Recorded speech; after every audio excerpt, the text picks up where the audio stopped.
आरोग्य विज्ञान विद्यापीठाने दुहेरी पेपर तपासणी सुरू केल्यामुळे विद्यार्थी आणि महाविद्यालयांमध्ये नाराजी आहे।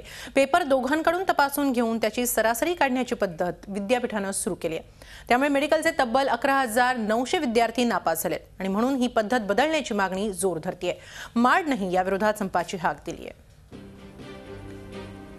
आरोग्य विज्ञान विद्यापीठाने यंदापासून दुहेरी तपासणी पद्धत सुरू केली आहे। 2 परीक्षकांकडून एक पेपर तपासून घ्यायचा आणि त्याचा एव्हरेज काढून ते गुण ग्राह्य धरायचे अशी ही पद्धत आहे। या प्रकारामुळे 34,000 तब्बल 11,900 विद्यार्थ्यांच्या मार्कशीटवर अनुत्तीर्णाचा शिक्का बसलाय। या एव्हरेज पद्धतीमुळे एखाद्या मार्गाने विषय राहिल्याचे प्रकार घडलेत।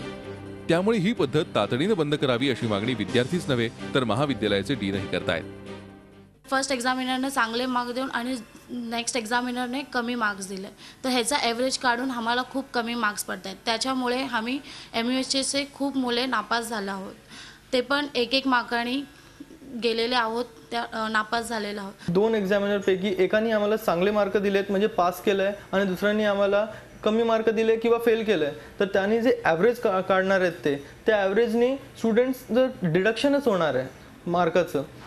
तर आमची मागणी फक्त हेच आहे की 2 एग्जामिनरनी पेपर तपासले, आम्हाला काहीच प्रॉब्लेम नाही त्यांनी, पण दोन्ही एग्जामिनर पैकी जे मॅक्सिमम मार्क आहेत ते आम्हाला कन्सिडर करावे। एकच पेपर आहे, तो एका माणसाने तपासला तर तुम्ही शिक्षकावर तर विश्वास ठेवा। म्हणजे जे एक शिक्षक तपासतो त्याच्यावर तुमचा विश्वास नाही की हे सगळे तुमचे संलग्नित शिक्षक आहेत, तर ही चुकीची गोष्ट आहे। पुन्हा दुसऱ्याने तपासला, पुन्हा तिसऱ्याने तपासला, आपण प्रत्येक शिक्षकांना पैसे देणार आहोत, आपण विद्यापीठाचा किती खर्च करणार आहोत, तर आपला त्याचा वेळ किती घालवणार आहोत। तर मला असं वाटतं या सगळ्या गोष्टीमुळे लांबण लावून मुलांचं नुकसान करण्यात काही अर्थ नाही। आरोग्य विज्ञान विद्यापीठाच्या कुलगुरूंनी याची दखल घेत 15% अधिक तफावत असलेल्यांचे किंवा 1-2 गुणांनी नापास झालेल्या विद्यार्थ्यांचे पेपर तिसऱ्या परीक्षकाकडून तपासण्यास तत्वतः मान्यता दिली आहे। कुठलीही मूल्यांकन पद्धती जी असते त्यात 3 गोष्टी महत्त्वाच्या असतात। एक म्हणजे व्हॅलिडिटी, दुसरी गोष्ट म्हणजे रिलायबिलिटी, तिसरी गोष्ट सॅम्पलिंग साईज। या सर्व गोष्टीचा अभ्यास करून त्याने आम्हाला असं सुचवलं की इतके लोक जर तुम्हाला व्हॅलिड असं समजत नाहीत तर तुम्ही प्रत्येक पेपर हा 2 एग्जामिनरने तपासावा, ही पद्धत अधिक चांगली।